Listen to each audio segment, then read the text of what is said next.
you all in a special program organized by Study with VI, A Flight of Spirit, where we meet a person who has changed disability into ability. On every 21st day of the month at 9 pm, we are going to interview a person who, in spite of being disabled, has achieved success. So do watch the whole program and inspire yourself. Thank you.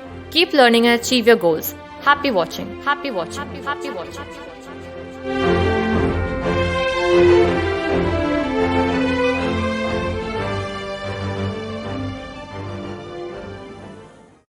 Hello everyone, स्वागत है आप सभी का एक बार फिर से a flight of spirit में, जहां पर हम आप सभी को मिलवाते हैं एक ऐसे पर्सन से जिसने अपनी डिसेबिलिटी को अपनी एबिलिटी में चेंज किया हो। आज ऐसे ही पर्सन एक हमारे साथ हैं, पर उससे पहले हमारे साथ हैं जो हमारे इस पूरे इंटरव्यू में हमारे साथ बने रहेंगे। प्रिंस सर हमारे साथ हैं, अनुज सर जिनका आज हम इंटरव्यू लेने वाले हैं, जिन्होंने अपनी डिसेबिलिटी को एक एबिलिटी में चेंज कर दिखाया हो। Welcome Anuj sir.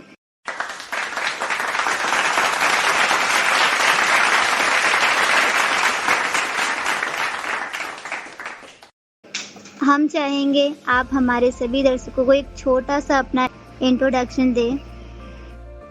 Thank you ma'am. मेरा नाम अनुज सिंह है और मैं रांची झारखंड का रहने वाला हूँ। वैसे मेरा नेटिव बिहार सीतामढ़ी डिस्ट्रिक्ट है और मैंने बैचलर ऑफ टेक्नोलॉजी पढ़ाई की है इलेक्ट्रिकल एंड इलेक्ट्रॉनिक्स इंजीनियरिंग में। मैं एक लेट ब्लाइंड हूँ। मैंने 2020 में ही अपनी आंखों की रोशनी खोई।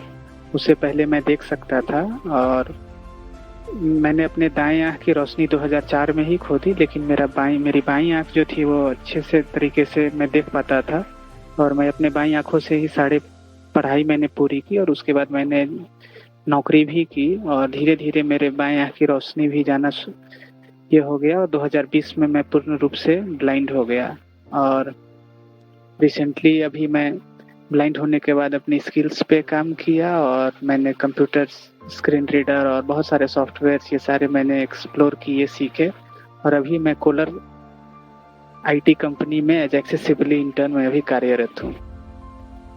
ओके सर, मेरा फर्स्ट क्वेश्चन है आपसे कि आपके फैमिली मेंबर में कौन कौन हैं और वो आपका कैसा सपोर्ट करते हैं शुरू से अब तक, और आगे आप क्या उम्मीद रखते हैं? जी, मेरे परिवार में मेरे मम्मी हैं, पापा हैं, छोटा भाई है। तो परिवार में अगर देखा जाए तो माँ का सपोर्ट बहुत अच्छा रहा, शुरू से ही बहुत सपोर्ट की।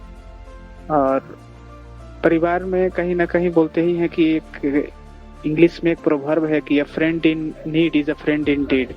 बुरे वक्त में जो काम आए वही एक सच्चा मित्र है। तो मेरा एक मित्र है, उसने मेरा बहुत खूब साथ दिया जब मैं साइटेड था तब भी, और जब मैं विजुअली इम्पेयर्ड हो गया तब भी उसने भरपूर मेरा साथ दिया, इमोशनली, मोरली, फाइनेंशियली। और मेरी माँ का साथ और मेरे वो दोस्त का साथ, जिसके बदौलत मैं आज, जैसे कि आपको पता है, अभी मैंने बताया कि 2020 में मैंने अपनी आंखों की रोशनी खोई और उसके बाद काफ़ी मुश्किल था मेरे लिए, बहुत टफ था फिर से खड़े होके और जिंदगी को एक नई सिरे के साथ शुरू करना। लेकिन हाँ, मैंने शुरू कर पाई इसलिए क्योंकि उनका साथ रहा है। और ठीक है, अब तो आगे बढ़ चुके हैं, पीछे मुड़ के देखना नहीं है अब। और हाँ, उन लोगों का ऐसे ही साथ बना रहे तो जरूर जो हमारी मंजिल है, जो मैंने सोचा है, वो जरूर पूरा करेंगे। सर, जब 2004 में जब आपने अपनी एक आँख की पूरी रोशनी खो दी थी, उसके बाद आपकी फैमिली या आसपास के लोगों का क्या रिएक्शन रहा? जी, दाईं आँख की तो रोशनी मैंने 2004 में ही खो दी, लेकिन कुछ खास फर्क नहीं पड़ा मेरे दैनिक जीवन पे, क्योंकि मेरा बाएं आँख जो था वो नॉर्मल था, एकदम 6/6 थी विजन उसकी और मैं सारे काम कर पाता था, किसी भी तरह की समस्या नहीं थी। तो परिवार में हाँ, ये था कि मतलब ग्लोकोमा है मुझे, तो ग्लोकोमा में क्या है कि विजन धीरे धीरे ड्रॉप होती है, तो ये एक डर सी थी परिवार में बाकी सारे सदस्यों को।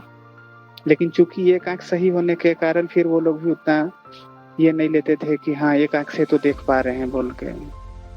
बट वही धीरे-धीरे 2015 के बाद बाएँ आँख की भी रोशनी जानी शुरू हो गई। तो वो समय काफ़ी चैलेंजिंग रहा मेरे लिए भी और मेरे फैमिली मेंबर के लिए भी, उस सिचुएशंस के साथ टैकल करना।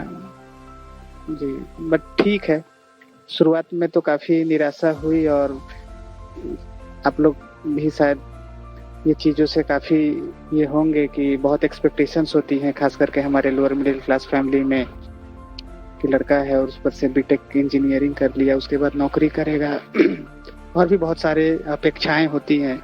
लेकिन आप जैसे ही एक अच्छे जीवन जी रहे होते हैं और से अचानक से आपकी आँखें की रोशनी चले जाए और आप ब्लाइंड हो जाएँ, तो एक धारणा जो बैठी हुई है हमारे समाज में, तो वो सपोर्ट एक नहीं मिल पाता है और वो सपोर्ट ना मिलने के कारण जो है हम लोग अगर देखें तो हमारे ब्लाइंड कम्युनिटी में कितने सारे ऐसे ब्लाइंड हैं जिन्हें सपोर्ट नहीं मिलने के कारण वो कुछ नहीं कर पाते हैं और वो एक डिसेबल की ज़िंदगी जी रहे हैं। तो इन समाज में अवेयरनेस, जागरूकता होना, समाज से पहले अगर बात की जाए तो परिवार में इन सब सारी चीज़ों की ये होना काफ़ी ज़रूरी है। अच्छा सर, हम ये जानना चाहेंगे आपसे कि आपने अभी बताया कि 2020 में आप टोटली ब्लाइंड हो गए थे, लेकिन आपकी जो बैचलर डिग्री है वो कब कंप्लीट हुई थी? और वो कैसे कंप्लीट हुई थी? क्योंकि आप तो ब्लाइंड तो ऐसे देखा जाए तो 2004 से ही थे। आप पार्सली में आएँगे वैसे तो, लेकिन आपने कैसे वो कंप्लीट किया? आपके प्रोफ़ेसर कैसे थे? आपके कॉलेज फ्रेंड कैसे थे? क्या आपने फेस किया बैचलर डिग्री कंप्लीट करने में?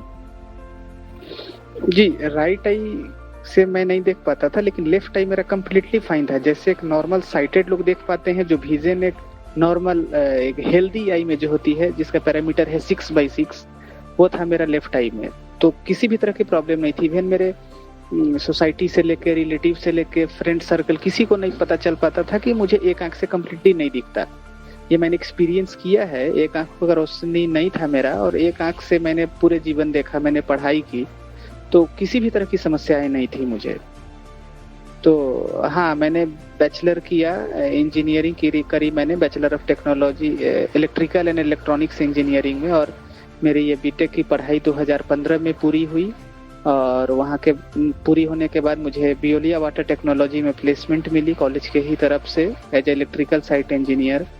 तो मैंने दिल्ली में नौकरी की 2015 से लेके 2017 एंड तक, और दिल्ली में ही नौकरी करने के दरमियान मेरी बाईं आँख की भी रोशनी धीरे-धीरे जाना शुरू हो गई। तो और चूँकि वो मेरा साइट इंजीनियर का प्रोफाइल था, तो साइट पे जाना होता था और काफ़ी मतलब चैलेंजिंग हो जाता था वो जॉब करना, और आईज़ के लेके कॉम्प्लिकेशंस बढ़ने शुरू हो गए। तो विज़न ब्लर होना स्टार्ट हुआ उस टाइम से। तो मैंने फिर उस नौकरी से रिज़ाइन कर दी और फिर वापस मैं घर आ गया, और घर आने के बाद मैं ऐसे नौकरी की तलाश में लग गया कि जहाँ पे आँखों की रोशनी की कम ज़रूरत हो और कुछ हम कर पाएँ, चूँकि फाइनेंशियली भी थोड़ा उस टाइम काफ़ी स्ट्रगल कर रहे थे हम। तो मैंने एमओआरडी के प्रोजेक्ट में एक एज ए सेंटर मैनेजर मैंने जॉब ढूँढी, मिली मुझे, और उसका लोकेशन था बड़ौदा, गुजरात। तो मैं फिर वहाँ से गुजरात चला गया और करीब 1 साल तक मैंने वहाँ नौकरी की। लेकिन चूँकि वहाँ भी वो मेरा जो प्रोफाइल था सेंटर मैनेजर का, तो उसमें मुझे कंप्यूटर के साथ डील करना होता था, और कंप्यूटर यूज़ करने में तो आप लोग भी कंप्यूटर यूज़ करते हैं तो पता ही होगी कि आँखों की कितनी ज़रूरत होती है, और रोशनी मेरा धीरे-धीरे हर रोज़ कम हो रही थी। तो वो भी नौकरी करना मेरे लिए काफ़ी मुश्किल हो गई, और ऐसा लग रहा था मुझे कि मैं एक्सपोज़ हो जाऊँगा और ये चीज़ एस्केलेट होगी टीम मेंबर में कि मुझे कम दिखाई देती है, और प्राइवेट कॉर्पोरेट में तो अवेयरनेस है नहीं इसके लेके। और अभी मान लीजिए कि ब्लाइंड होने के बाद पता चली ये screen reader software, talkback, accessibility features, उस टाइम तो पता भी नहीं थी, तो ये भी कुछ आइडिया नहीं था कि एक वीआईपी कैसे कंप्यूटर यूज़ कर सकते। तो उसके बाद मैंने वहाँ से भी रिज़ाइन कर दी, और वहाँ से रिज़ाइन करने के बाद कंप्लीटली मैं अपने घर पे था। जी, यही है। सर, जब 2020 में जब आपकी आँखों की रोशनी पूरी प्रॉपर तरीके से चली गई थी, उसके बाद आपकी फैमिली का क्या रिएक्शन था? जी, 2020 में कोविड फर्स्ट फेज़ मुझे याद है। फर्स्ट लॉकडाउन लगी थी मार्च में, और जुलाई में मेरी विजन चली गई और मैं अकेले था रांची में और मेरे फैमिली मेंबर सारे लोग बिहार में थे। तो ये ऐसी मतलब इतनी भरी घटना थी कि मैं ये चीज़ बता भी नहीं पाया इन सब घर के लोगों को कि मेरी आंखें की रोशनी चली गई और मैं नहीं देख पा रहा हूँ। तो 1 महीने के बाद मैंने बताया कि ऐसे ऐसे मैं नहीं देख पा रहा हूँ। तो फिर यहाँ से भाई बिहार से रांची गया और वहाँ से लेके आया मुझे। हाँ, तो वो दृश्य जो था जब मैं यहाँ पे आया, अपने घर के लोगों से मिला, समाज के लोगों से, तो वो बहुत कठिन समय था मेरे लिए भी, मेरे परिवार के लोगों के लिए भी, या समाज के लोगों के लिए भी बोले तो। इन चीज़ों को स्वीकार्य करना कि आप एक अच्छी ज़िंदगी जी रहे हैं, जैसे एक्साइटेड लोग जीते हैं नॉर्मल, मतलब किसी भी तरह की और मुझे परेशानियां नहीं थी और अचानक से आप नहीं देख पा रहे हैं। तो हाँ, वो समय काफ़ी टफ था। आज भी हम सोचते हैं तो बहुत ये होता, बट हाँ, इन सभी हर्डल्स को पार करके अब आगे आ गए हैं। तो ठीक है, सब लोगों का साथ भी रहा, समर्थन सपोर्ट भी रहा, इसीलिए आज यहाँ तक पहुँच पाए। यस सर, अभी आपने बताया कि 2020 में जो लॉकडाउन लगा था उसमें आप टोटली ब्लाइंड हुए। उस टाइम भी आप अकेले थे। मेन बात तो ये कि आप अकेले थे और उसके बाद आपने 1 महीने के बाद अपने फैमिली मेंबर को बताया, लेकिन ब्लाइंड होने के बाद वो भी अचानक से।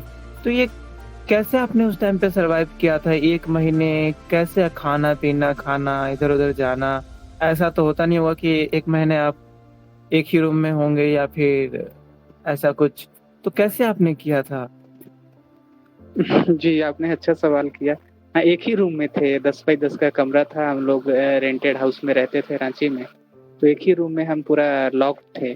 और जहाँ तक रही बात खाने पीने की, तो जो रूम था 1 RK था, 1 रूम विथ किचन। तो वो ओरिएंटेशन तो जब हम पार्सल थे उस टाइम तो ओरिएंटेशन तो थी कि कहाँ पे किचन है, फिर किचन में मतलब कि कहाँ पे सारे एक्सेसरीज रखे हैं। तो मैगी उगी वही, मैं एक जनरल स्टोर का नंबर था और मंगवा लेता था मैगी, पोहे, ये सब, मतलब जो चीज़ कर पाता था उतना करके, और कैसे भी वही है कि जिंदा रहने का था तो यही कर लेते थे। लेकिन बहुत टफ था, बहुत टफ। मैं आज भी उन दिनों को सोचना नहीं चाहता हूँ, बट हाँ, कैसे भी करके मैनेज किए वो 1-1.5 महीने का टाइम। और अकेले थे, कोई था भी नहीं घर में। यस सर, बड़ा कॉम्प्लिकेटेड वो टाइम रहा होगा जहाँ तक मैं फील कर पा रहा हूँ। जी सर। इमेजिंग ऐसा लग रहा है हम लोग उस वहाँ तक तो इमेजिन कर भी नहीं सकते।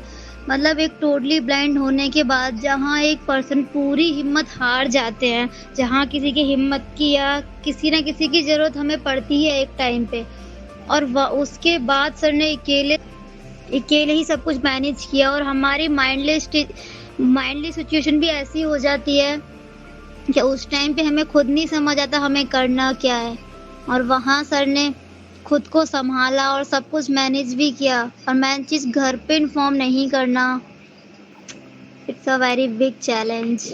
मैंने जहाँ तक देखा है, मैंने भी लोगों को देखा है पार्शली से टोटली ब्लाइंड होते हुए। तो मैंने ये देखा है कि जब वो पार्शली थे तब वो अच्छे खासे रोड पे चलते थे, सारा काम करते थे।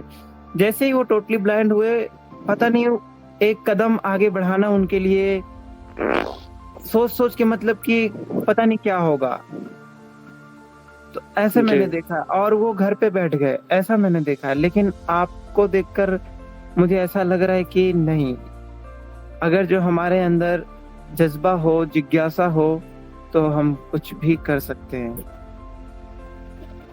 ऐसा है सर कि बहुत ऐसे हैं ब्लाइंड कम्युनिटी में। ठीक है, मैंने 2020 में मैंने अपनी आंखों की रोशनी खोई, उसके बाद मैंने आगे बढ़ा। लेकिन ऐसे बहुत है, जैसे बाई बर्थ को ही ले ले, अपनी सेजल मैम को ही आप ले लीजिए, बाई बर्थ ब्लाइंड है, और उसके बाद अपनी डिसेबिलिटी को एक्सेप्ट करना, उसके बाद आगे बढ़ना। और मैं तो अपने फ्रेंड सर्कल से लेके अपने फैमिली रिलेटिव सब जगह सेजल मैम का मतलब बहुत ये अप्रिशिएट करते हैं और एक as a motivation, source of motivation इनकी स्टोरी को शेयर करते हैं हम सबके साथ। और इंक्लूसिव स्कूलिंग, मतलब देखिए हम लोग साइटेड रहे हैं तो वो maths, physics, chemistry, geometry and everything मतलब समझ सकते हैं कि कैसे तो एक ब्लाइंड ये सारी चीज़ों को कैसे स्टडी करता है, खुद इमेजिन करके। Hats off. हमारा कुछ भी नहीं है, ठीक है, हमने तो सारी स्टडीज जो है साइटेड रहते की हैं, क्या ही चैलेंज था, कुछ चैलेंज नहीं था। क्या करी है, बस ब्लाइंड होने के बाद कंप्यूटर स्क्रीन रीडर सॉफ्टवेयर सीखा है, फोन चलाना सीखा है, और जो स्किल्स सेट चाहिए आपको कॉर्पोरेट में एंट्री होने के लिए तो वो सारे अपनी स्किल्स पे काम करी है। लेकिन जो बाय बर्थ ब्लाइंड हैं तो उनका तो जो क्या ही हम बोल सकते, स्पीचलेस, सोच भी नहीं सकते हम। मुझे भी जब फर्स्ट टाइम ये सब पता चला था ब्लाइंड कम्युनिटी के बारे में तो मेरे माइंड में तो जब हम ब्लाइंड हो गए थे तो एक ही चीज की परसेप्शन बनी थी। शायद आप लोग भी बिहार से हैं, ये चीज आप लोग भी ऑब्जर्व किए ही होंगे। हम लोग ट्रेन में जब ट्रैवल करते थे तो देखते थे कि ब्लाइंड को बेगिंग करते हुए, तो मेरा बस एक ही इमेज बना ब्लाइंड का कि ब्लाइंड के पास क्या ही करियर अपॉर्चुनिटी हो सकता है। वही गाना गाते हैं वो लोग, ट्रेन में बेगिंग करते हैं, बस स्टैंड में आप चले जाइए। बट इन सब सारी चीजों के बारे में कुछ मुझे आइडिया नहीं थी, थोड़ा सा भी एक्सपोजर नहीं था, कुछ अवेयरनेस नहीं थी। सर तो ये बताइए, तब आप टोटली ब्लाइंड होने के बाद जब आप 1 महीने बाद अपने घर गए थे, घर जाने के बाद आपको कैसे पता चला था कि हम फ़ोन भी ऑपरेट कर सकते हैं या लैपटॉप चला सकते हैं, या ब्लाइंड फील्ड के बारे में आपको कैसे पता चला था? 2019 में ही, उस टाइम हम पार्सल थे, बहुत कम दिखाई देती थी मुझे, तो अब मतलब ये था कि ब्लाइंड तो होंगे ही, ग्लोकोमा में विजन जो है धीरे धीरे कम ही होती है, तो ये पता था कि टोटली तो होना ही है। तो इससे पहले कि ऐसे ही हम एक दिन बहुत हताश निराश बैठे थे तो हम टाइप नहीं कर पाते थे फोन पे, इतना विजन नहीं बच गया था कि हम टाइप कर पाए, और कीबोर्ड ओरिएंटेशन ये सब तो कुछ उतना था नहीं। तो यूट्यूब में जो आप लोग को भी पता होगा वो जो वॉइस सर्च का ये जो फैसिलिटी है, तो वो वॉइस सर्च के मदद से मैंने बस टाइप करी कि job opportunities for visually impaired, और उसमें जो सबसे पहला वीडियो पॉपअप हुआ वो इनेबल इंडिया का वीडियो था। तो वो वीडियो बहुत ही इंस्पायरिंग लगा मुझे, कुछ मुझे आज भी याद है, 7 मिनट का ड्यूरेशन का था वीडियो वो। तो मैंने वो वीडियो पूरी देखी, और फिर शाम में मेरा भाई जब वापस आया काम से तो मैंने बताया भाई को कि ऐसे ऐसे मैंने आज सर्च करी है, सो थोड़ा इनेबल इंडिया का गूगल करके कॉन्टैक्ट नंबर निकालते हैं। तो फिर उसने निकाला कॉन्टैक्ट, और कल होके मैंने बात करी इनेबल इंडिया। ये है 2019 दिसंबर की बात है। तो उनसे बात हुई, मैंने अपनी सारी चीज़ें, क्वालिफिकेशन से लेके सारी चीज़ें, अपनी डिसेबिलिटी बताए, मैंने कितना देख पाता हूँ, विजन स्टेटस एंड ऑल। तो वो लोग बोले कि मई में 2020 मई में हमारा एक बेसिक कंप्यूटर स्टार्ट होने जा रही है, उसकी बैच। हाँ, तो वही वो बताएं कि एक स्क्रीन रीडर सॉफ्टवेयर है जिससे आप कंप्यूटर यूज़ कर सकते हो। फ़ोन में एक एक्सेसिबिलिटी फीचर है एंड्रॉयड फ़ोन में, जिससे आप फ़ोन भी यूज़ कर सकते हो, जैसे एक्साइटेड लोग एंड्रॉयड फ़ोन यूज़ करते हैं। तो आप 2020 मई में आ जाइएगा बैंगलोर, और ये ऑन साइट ट्रेनिंग होगी, 6 महीने की ट्रेनिंग होगी, और इसके बाद फिर आप एडवांस ट्रेनिंग कर लोगे तो फिर आपको कॉर्पोरेट में जॉब लग सकती है। तो उस दिन मुझे फिर ये फीलिंग आ गई कि नहीं, मतलब ब्लाइंड भी ये सारी चीज़ें कर सकते हैं, और टेक्नोलॉजी मतलब चेंज हो रहा है एट पेस फास्ट रेट, तो चीज़ें हो सकती है। लेकिन अनफॉर्चुनेटली वही कोविड फिर आ गई मार्च में, तो नहीं हो पाई चीज़ें, तो फिर थोड़ा वेट करना पड़ा, और ऑनलाइन ही सारी चीज़ें सीखे। फिर लैपटॉप मेरा फ्रेंड वो मेरे लिए खरीद दिया, और तो ऑनलाइन ही इनेबल इंडिया को कांटेक्ट किए, तो कंप्यूटर, बेसिक कंप्यूटर सीखे, फ़ोन चलाना सीखे। तो ऐसे ही फिर धीरे धीरे बोलते हैं ना कि a journey of 1000 miles starts from a single step, तो एक छोटी छोटी कदमों से शुरू हुई फिर सफ़र। सीरियसली बता रहा हूँ सर आपको मैं कि आपने अपना स्किल भी इतनी जल्दी डेवलप की है कि मैं क्या बताऊं। 2020 में मुझे याद है कि मैंने 10th पास किया था। याद क्या है, ये सबको याद ही रहता है जब हम पहला स्टेज अपने जीवन का पार करते हैं, और 10th हमारा पहला ही स्टेज होता है जो कि हम पार करते हैं। तो मैंने 2020 में किया था 10th। उसके बाद घर पे आने के बाद लॉकडाउन लग गया था, तो मैंने भी लैपटॉप लिया था सीखने के लिए ही। लेकिन जबकि मैं टोटली ब्लाइंड हूँ, शुरू से ही बाय बर्थ ब्लाइंड हूँ मैं, तो मैंने लिया था 2022 में 2022 कह रहा हूँ 2020 के शायद लास्ट में लिया होगा। तब से मैं अब तक सीख रहा हूँ लैपटॉप, कंप्यूटर सीख रहा हूँ, लेकिन आज तक मैं उस जगह पे नहीं पहुंच पाया जहाँ तक पहुंचना चाहता हूँ या पहुंचना चाहता था उस टाइम पे। लेकिन आपने इतनी जल्दी कैसे अपनी स्किल को डेवलप किया वो मुझे भी पता नहीं। बहुत अच्छा लग रहा है सर आपसे बात करके, आपसे मिलके। आपने मुझे जीवन भी में काफी बहुत खुशी हो रही है आप लोगों से मिलके। ऐसा नहीं है, देखिए आप अभी बोल रहे हैं ना, परफेक्शन कोई भी अपने लाइफ में परफेक्ट नहीं है। हम हमेशा लर्निंग एटीट्यूड रखना चाहिए कि कुछ ना कुछ हमेशा सीखते रहें। तो और यही है, लर्निंग एटीट्यूड के साथ आगे बढ़ना है। ठीक है, कोई आपका फील्ड हो सकता है जिसमें आप एक्सपर्टीज हो, मास्टर्स हो, right, but Yes, sir. Learning attitude ये, हाँ, हम लोग भी सीख ही रहे हैं अभी। ऐसा नहीं है कि हम लोग बहुत एक्सपर्ट हो गए हैं, मास्टर्स हो गए हैं, लर्निंग स्टेज में है, सीख रहे हैं। नहीं सर, लेकिन फिर भी आप हमारे श्रोता के लिए, हमारे लिए एक बहुत ही ज्यादा मोटिवेशन का काम कर रहे हैं और करेंगे भी। हाँ सर, आप एक बार थोड़ा सा अपनी जॉब जर्नी के बारे में बताइए। स्टार्टिंग कहाँ से हुई? जी, तो लास्ट ईयर मुझे फिर पता चला कि एक एक्सेसिबिलिटी टेस्टिंग करके स्ट्रीम है, फील्ड है, जहाँ पे भी यही लोग काफ़ी अच्छे काम कर रहे हैं। और एक्सेसिबिलिटी टेस्टिंग में करियर अपॉर्चुनिटीज़ भी अच्छी है विजुअली इम्पेयर्ड के लिए। तो मैंने एक्सप्लोर करी कि एक्सेसिबिलिटी टेस्टिंग है क्या। तो मोटा मोटी थोड़ा बहुत जितना समझ में आया, तो मुझे भी मतलब इंटरेस्ट जगा कि मुझे भी सीखना चाहिए एक्सेसिबिलिटी टेस्टिंग। तो उस टाइम मैंने इनेबल इंडिया से कोर्स कर रहा था, मैं अपना बेसिक कंप्यूटर ट्रेनिंग। तो वहाँ से ही मुझे पता चली कि पुणे में एक TTI करके इंस्टीट्यूट है, टेक्निकल ट्रेनिंग इंस्टीट्यूट, वो एक्सेसिबिलिटी टेस्टिंग की ट्रेनिंग प्रोवाइड कराती है। तो फिर मैं कांटेक्ट किया TTI और मेरा सिलेक्शन हो गया। तो लास्ट ईयर मैं जुलाई में गया आपको पुणे, और TTI में ही मैं था करीब 1 साल तक। तो वहाँ पे मैंने ये ट्रेनिंग की, एक्सेसिबिलिटी टेस्टिंग और प्रोग्रामिंग की कोर्स। और मार्च में जॉब फेयर हुई थी हमारे इंस्टीट्यूट में ही, TTI में। तो 2-3 कंपनी आई थी, तो जिसमें मुझे कोलर करके कंपनी है, एक प्रोडक्ट बेस्ड कंपनी है, तो मैं एज एक्सेसिबिलिटी टेस्टर मुझे मौका मिली। तो मेरा सिलेक्शन हो गया पहले ही कंपनी में, और अप्रैल में मैंने ज्वाइन करी और अभी तक वहीं कोलर में ही कंटिन्यू कर रहे हैं। तो काफ़ी अच्छी कंपनी है, एटमॉस्फेयर भी अच्छी है, और कर रहे हैं अच्छे से। जो देखते हैं आगे फिर। सर, अपने लाइफ में कोई ऐसा वो पल बताइए जो आपके लाइफ में बहुत ही ज्यादा फन रहा हो, बहुत आप उस टाइम पे अच्छा फील किए हो, कुछ ऐसा ऐसे बताएं तो। फनी मोमेंट अगर बोलेंगे तो काफ़ी सारी है।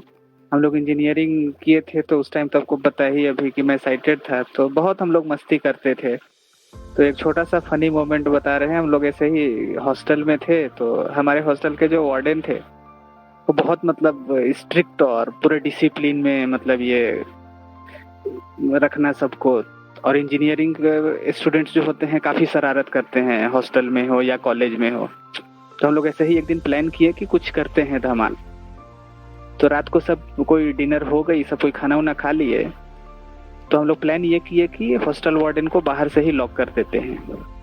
तो बहुत एक सीन सा हुआ था, और डिनर उनर होने के बाद हम लोगों ने हॉस्टल वार्डन का जो डोर है बाहर से लॉक कर दी थी।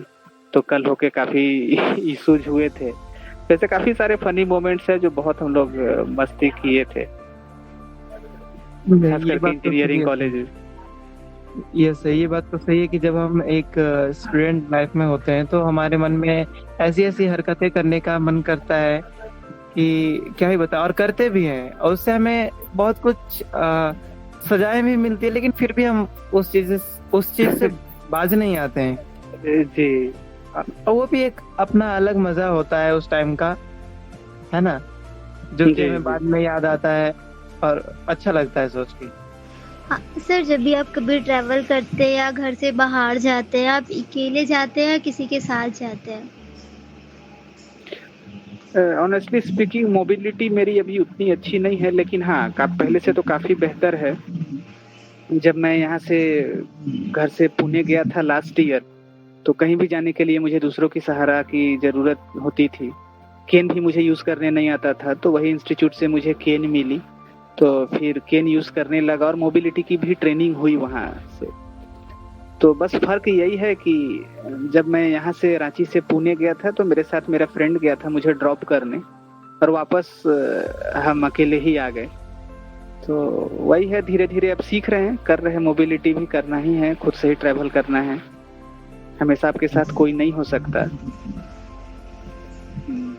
सर, जब आप सबसे फर्स्ट टाइम जब आप घर से बाहर अकेले निकले, आपने बाहर निकलने के बाद क्या क्या चैलेंजेस फेस किए? सबसे टफ था पुणे पहुंच जाने के बाद कि उस एटमॉस्फेयर में खुद को एडजस्ट करना, क्योंकि एक आपकी दुनिया ही अलग है। मैंने कभी एक्सपीरियंस नहीं किया था इस ब्लाइंड कम्युनिटी को, ब्लाइंड फील्ड को, कि ये लोग रहते कैसे हैं, इनका रहने का तरीका कैसे है, ये मतलब सारी चीज़ें मेरे लिए नई थी। तो मैं जब लैंड किया इंस्टीट्यूट में तो काफ़ी लो फील कर रहे थे और मैं काफ़ी इमोशनल भी हो गया। तो मेरा फ्रेंड जो मुझे ड्रॉप करने गया था तो वो बोला कि क्या करना है, रुकना है या वापस चलना है? तो हम बोले कि नहीं, जब इतना दूर तक आए हैं तो रुकना है। तो मुझे जब सी ऑफ करके चला गया तो थोड़ा सा वो काफ़ी 1-2 दिन की जो समय रही वो काफ़ी चैलेंजेस थी, और मैं बहुत डिसअपॉइंटेड रहता था, किसी से बातें नहीं करना, ये सारी चीज़ें। लेकिन धीरे धीरे वही एडजस्ट करने लगे। जो आपकी डिसेबिलिटी है, आपके जैसे ही लोग बाकी सारे भी हैं वहाँ पे, वो भी रह ही रहे हैं। तो काफ़ी एक अच्छा एक्सपीरियंस रहा मेरे लिए टीटीआई जाना, क्योंकि आप जाते हो, आपको एक एक्सपोजर मिलता है कि ये ब्लाइंड लोग रहते कैसे हैं, मोबिलिटी स्किल्स उनकी। मतलब मैं तो फर्स्ट टाइम काफ़ी इम्प्रेस हो जाता था ये चीज़ सुन के कि वहाँ पे गया, वो लोग बोलते थे कि मैं आज बाहर जा रहा हूँ शॉपिंग करने, कोई बोल रहा है कि मैं बाहर खाना खाने जा रहा हूँ, और टोटली ब्लाइंड है, एक केन लेके और सीधा मतलब जा रहा है। तो बहुत शॉकिंग था मेरे लिए उस टाइम कि कैसे ये लोग मैनेज कर रहे हैं। लेकिन वही हुआ, धीरे धीरे फिर कुछ महीनों के बाद जैसे वो लोग कर रहे थे वैसे मैं भी करने लगा, बाहर जाना, घूमना, शॉपिंग करना, बाहर खाना खाने जाना। तो ये सारी चीज़ें नॉर्मल हो गई। तो काफ़ी अच्छी एक्सपीरियंस रही टीटीआई में।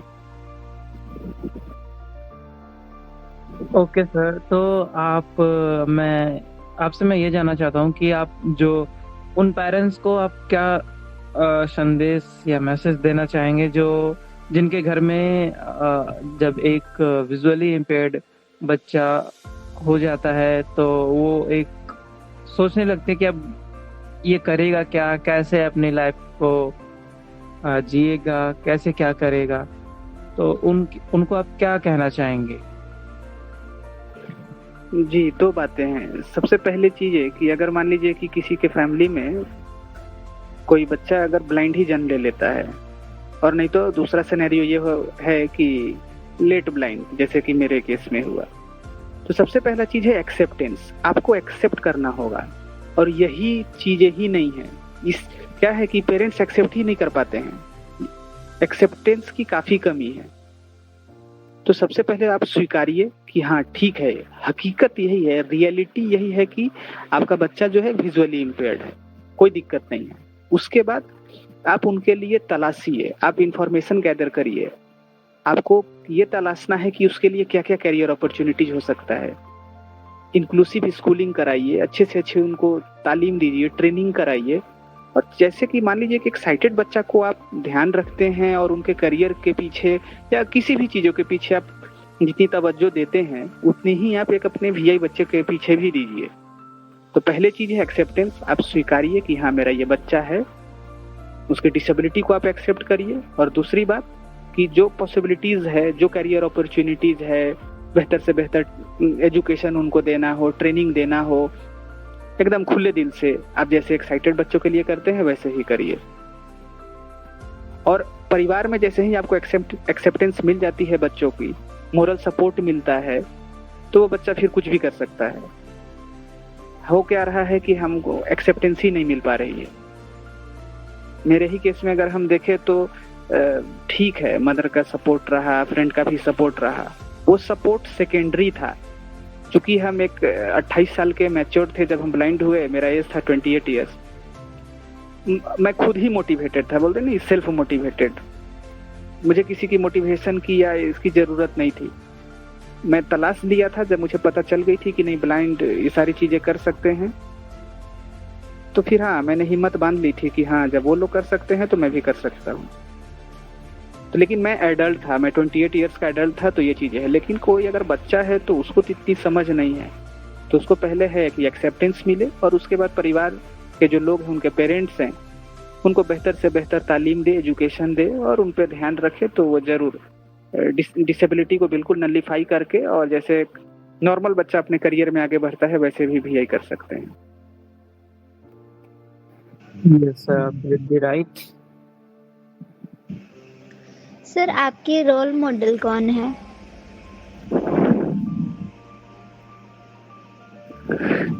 ऐसे तो बहुत मतलब देखा जाए तो फॉलो हम करते हैं, बट हाँ एक ब्लाइंड होने के बाद मैंने मुनीवा बाजारी करके है, पता नहीं आप लोग जानते हैं या नहीं।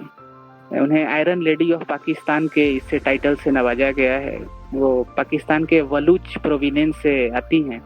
वो भी नॉर्मल थी और एक कार एक्सीडेंट हुई थी और उनकी गाड़ी जो है खाई में गिर गई और उसके बाद जो है वो व्हील चेयर पे आ गई हैं और वो पर्सन विद डिसेबिलिटीज़ के लिए पाकिस्तान में काफ़ी काम करती हैं और वो इंटरनेशनल मोटिवेशनल स्पीकर है, अलग अलग प्लेटफॉर्म्स पे जाके लोगों को मोटिवेट करना। तो हाँ, तो मैं मुनीवा बाजारी को काफ़ी फॉलो करता हूँ और या definitely she is my role model. Sir आप गेम्स कौन से खेलना पसंद करते हैं? Cricket is my favourite game. Yes, मेरा भी फेवरेट गेम है क्रिकेट।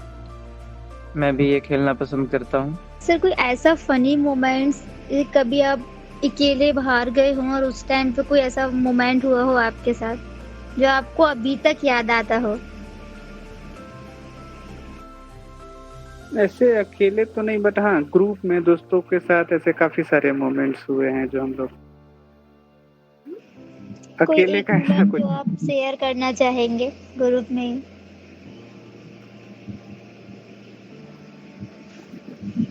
ऐसे काफी सारे हैं। हम लोग कॉलेज में थे तो दिवाली की टाइम थी और आपको लोग को भी पता ही होगा कि दिवाली के टाइम जो है वो काफी ये सारी चीजों पे पटाखे पे ये रखते हैं कॉलेज स्कूल के लोग, कॉलेज के एडमिनिस्ट्रेशन। और फिर वॉशरूम में हम लोग वो पटाखे फोड़ दिए थे तो काफी ड्रामा हुई थी। ऐसे बहुत सारे हैं, काफी सारे हैं। अच्छा, लाइफ के बारे में आगे क्या सोचा है आपने? अभी तो करियर के लेके ही चल रहा है। एक बार थोड़ा करियर अच्छे से सेटल हो जाए तो मेरा अगर देखा जाए लॉन्ग टर्म गोल, तो लॉन्ग टर्म गोल में है कि ये जॉब करना, ये सब सारी चीजें नहीं है। हमारे ईस्ट इंडिया में चूंकि हम बिहार झारखंड से बिलोंग करते हैं तो पर्सन विथ विजुअली इम्पेयर्ड के लिए कोई भी एक ऐसा एनजीओ या एक ऐसा ऑर्गेनाइजेशन नहीं है जो इन VI के लिए काम कर रही हो, जो कि इनको क्वालिटेटिव ट्रेनिंग मिल सके इनको और उनके साथ ट्रेनिंग के साथ साथ कहीं ना कहीं इनके एम्प्लॉयबिलिटी पे भी काम किया जाए। तो ऐसे ऑर्गेनाइजेशन की काफ़ी दिक्कत है, कोई है ही नहीं ऐसी एक भी ऑर्गेनाइजेशन। तो मेरा एक गोल है कि अभी थोड़ा अच्छे से सेटल कर जाए तो एक ऑर्गेनाइजेशन का शुरुआत की जाए और जिसमें पर्सन विथ विजुअली इम्पेयर्ड को अच्छे से अच्छी ट्रेनिंग दी जा सके और उनकी एम्प्लॉयबिलिटी पे भी ध्यान रखा जाए। और उनको ट्रेनिंग के साथ साथ कहीं ना कहीं मुझे ट्रेनिंग से ज़्यादा ये लगता है कि हाँ ट्रेनिंग बेहतर से बेहतर दी जाए और उसके बाद इनकी एम्प्लॉयबिलिटी पे भी काम हो। तो ये मेरा गोल है और इस पे काम करना चाहेंगे।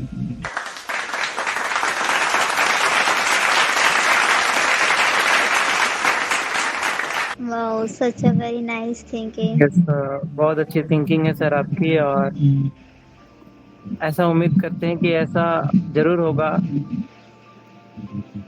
आप जरूर कर पाएंगे। हमारी ऐसी गॉड से प्रेयर है और आप सबकी जरूरत लगेगी मुझे, जब हम ये करेंगे तो मुझे आप सबकी जरूरत लगेगी। यस सर, बिल्कुल बिल्कुल आपके साथ हैं हम लोग, हमेशा आपके साथ रहेंगे।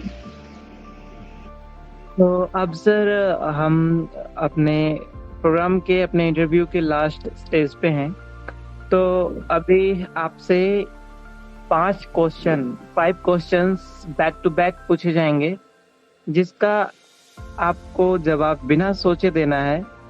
क्वेश्चन हमने पूछा नहीं कि आपका जवाब तुरंत स्टार्ट हो जाना चाहिए, ठीक है? वो क्वेश्चन कुछ भी हो सकता है और आपको जवाब देना है। ठीक है। ओके। सर आपने शादी के बारे में क्या सोचा है? वही अभी थोड़ा सेटलमेंट अच्छे से हो जाए तो करना है। करना है। अच्छा, अभी आपका कोई लव लाइफ कुछ ऐसा कुछ है क्या अभी? हाँ, I am in a relationship. Sir ऐसा आपका कोई काम जो आपको बहुत पसंद हो, आपकी टॉप प्रायोरिटी पे हो, उससे आगे आपको कुछ नहीं दिखे? सोना। हेलो। एक्सपेक्टेड आंसर दिया, वेरी बहुत बढ़िया आंसर है सर, मेरा भी वही है। मैं अभी खुद सो के उठा हूँ सर कुछ देर पहले। सर ऐसा कोई काम जो आपको बिल्कुल पसंद नहीं है पर आपको करना पड़ता हो? ऐसे बहुत सारी चीजें हैं, मतलब जो आपको पसंद नहीं है और जबरदस्ती करना पड़े। हाँ, कोई ऐसा एक काम बता दीजिए। हमेशा एक जैसा मूड नहीं होता। फॉर एग्जांपल कि कभी आपके फ्रेंड्स कुछ प्लान कर लेते हैं और फिर आपको मन नहीं है, लेकिन जबरदस्ती का वो इन्वॉल्व होना होता है, तो ये मुझे पसंद नहीं। अगला क्वेश्चन उससे भी बड़ा खतरनाक क्वेश्चन है कि जवाब देना है आपको बस। अच्छा, जो आपके लव पार्टनर हैं अभी, उनका क्या आपको ऐसा चीज है जो आपको अच्छा नहीं लगता है, बिल्कुल ही अच्छा नहीं लगता है? आप उससे बोरिंग फील करते हैं या इरिटेट हो जाते हैं, ऐसा कुछ क्या आपको ऐसा लगता है? नहीं, ऐसा कुछ नहीं है जिससे इरिटेट हो जाते। नहीं, कुछ एक चीजें हैं कुछ होगा। नहीं। बताइए। ठीक है। कुछ ऐसी चीजें हैं एक आधा जिसपे थोड़ा काम किए जा सकते हैं, बट ठीक है, मैनेजेबल है। वही बताइए सर, जो भी है जो आपको अच्छा नहीं लगता है। नहीं, ठीक है, नहीं होगा सर, आपको डांट नहीं सुनने को मिलेगा, हम उनको समझाएंगे जो भी होंगे, हमें पता नहीं, लेकिन अगर जो आपके साथ कुछ होता है।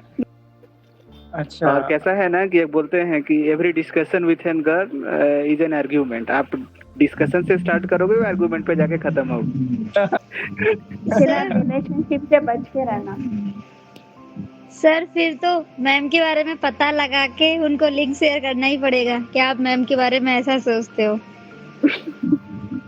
अनुज sir, message of the day क्या रहेगा? आप हमारी सभी ऑडियंस और सारे टीम मेंबर्स को क्या मैसेज देंगे?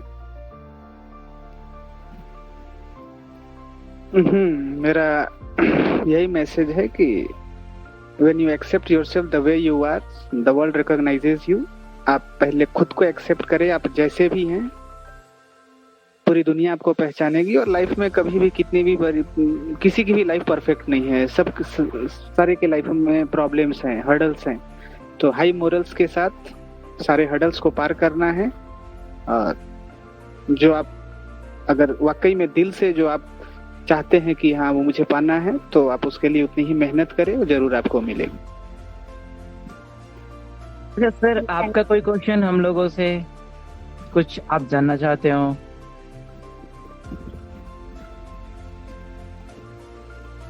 मुझे थोड़ा बताइए, मतलब ये जो स्टडी विथ वीआई है, ये मतलब कैसे हेल्प करती है विजुअली इम्पेयर्ड बच्चों को, और आपका मतलब कैसे क्या क्या ट्रेनिंग आप लोग प्रोवाइड कराते हैं? ओके, तो स्टडी विथ वीआई बहुत सारे ट्रेनिंग्स प्रोवाइड करते हैं, बेसिक कंप्यूटर से एडवांस कंप्यूटर। और ये कोर्स है जिसमें हम 0 लेवल से स्टार्ट करते हैं, pad, word pad, keyboard orientation से, और पूरा एडवांस लेवल तक कराते हैं। और अभी हमने AI टूल्स को भी इंक्लूड किया हमारे कोर्सेस में। फिर वैसे इंग्लिश के कोर्सेस होते हैं, बेसिक्स और एडवांस, और वेब डेवलपमेंट के कोर्सेस चलते हैं, HTML, CSS, जावास्क्रिप्ट और PHP उसमें करवाया जाता है। फिर स्मार्ट इंटरनेट का कोर्स है जिसमें कि गूगल के सारे एप्लीकेशंस और ChatGPT और जो AI टूल्स है वो, एडवांस एक्सेल करवाया जाता है। तो ऐसे कई सारे कोर्सेस हैं। इन फ्यूचर हम सोच रहे हैं कि हम अलग अलग लैंग्वेजेस पे कोर्सेस लाए, फॉरेन लैंग्वेजेस पे जो मोस्टली चलती है, जिसको वीआई सीखना चाहते हैं। और हम बहुत ही रीजनेबल रेट्स में हमारे सारे कोर्सेस लाते हैं। और इसके अलावा यूट्यूब पे से हम अवेयरनेस क्रिएट करते हैं। तो यूट्यूब पे हमारे 3 सेक्शंस हैं, जिसमें से मंडे को इंग्लिश के वीडियोस आते हैं, वेडनेसडे को टेक्निकल अपडेट्स के रिगार्डिंग वीडियोस आते हैं, और सैटरडे को GK GS and other information या टॉपिक एक्सप्लेनेशन की वीडियो होती है। और अभी हमारे प्रिंस सर ने हिंदी टाइपिंग की सीरीज लाई थी। और ये जो प्रोग्राम है जिसमें आप इनवाइटेड हो, फ्लाइट ऑफ स्पिरिट, ये हम एवरी मंथ करते हैं। और ये 21 एवरी मंथ की 21 को रात को 9 बजे पब्लिश होता है यूट्यूब पे। इसके अलावा स्टडी विथ वीआई ने अपनी रिसेंटली एक ऑडियो मूवी भी बनाई है इंडिपेंडेंस डे पे।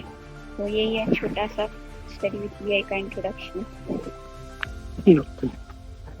और हमारी कोशिश ये रहती है कि जहाँ तक शिक्षा पहुँच नहीं पा रही है विजुअली हैंडीकैप स्टूडेंट्स तक, वहाँ तक शिक्षा पहुँचाना, ये हमारा एम है, गोल है, जो भी कह सकते हैं आप। जी जी। एक ऐसे पर्सन को जो विजुअली इम्पेयर्ड फील्ड में कुछ करके दिखाया है और हमारे लिए एक मोटिवेशन, एक इंस्पिरेशन का काम किया है। तो हमें बहुत अच्छा लगा इनसे बात करके और इनके बारे में जान करके। और आशा नहीं, उम्मीद है कि आप भी